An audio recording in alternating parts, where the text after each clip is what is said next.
But Yep. there is one thing I did want. You touched on very briefly there, and that's the sort of the burnout factor. I think, or more in general, the mental health of clinicians. The volumes that they are managing have gone up per individual, and COVID certainly did not help that situation. I know personally within my sort of family practice that we attend, we lost clinicians during that period who once they came out of the emergency said I can't do this anymore, and decided to step away and take a different role.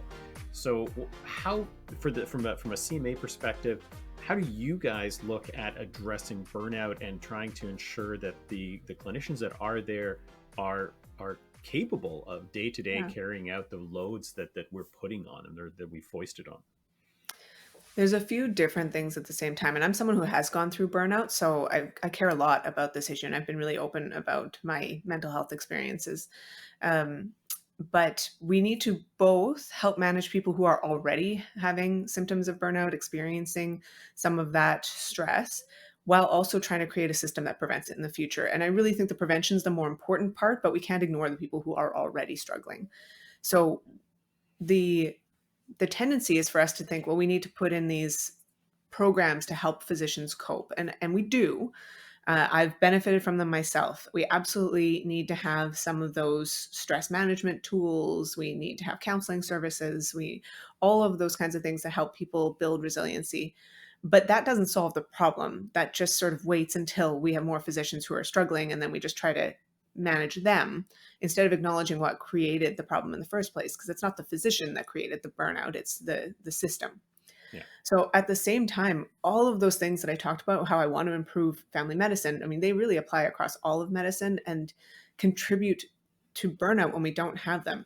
Because burnout is not just about how many hours you work, although that can be part of it. It's really about, do you derive meaning from your work? Do you feel valued? Do you feel like the time that you're spending on different activities contribute to what you're trying to achieve in your job? And so the people who are spending 19 hours a week on paperwork are much more likely to experience burnout because of, especially when it's paperwork that's unnecessary, that's not meaningful. And you certainly don't feel valued, especially when you don't get paid for doing a lot of that paperwork. Yeah. So those are the people who really start to experience symptoms of burnout when they are feeling undervalued, when their work is a blend of some meaningful work, but a lot of meaningless work. Um, and then just all the trauma that was experienced during COVID, adding an additional mental health element. I wonder, I don't have any stats on this, how many doctors and other healthcare providers have symptoms of PTSD from going through that. It's having worked in, when you're all in that gear all the time and seeing people so ill, and we didn't have good treatments at the beginning, like that was a really traumatic time for a lot of people. Mhm. So that, together with the typical professional burnout syndrome, is creating a lot of stress in our workforce, and we need to be both providing supports to the people going through the stress while trying to make the system better to allow doctors to do what they do best, and that's care for patients.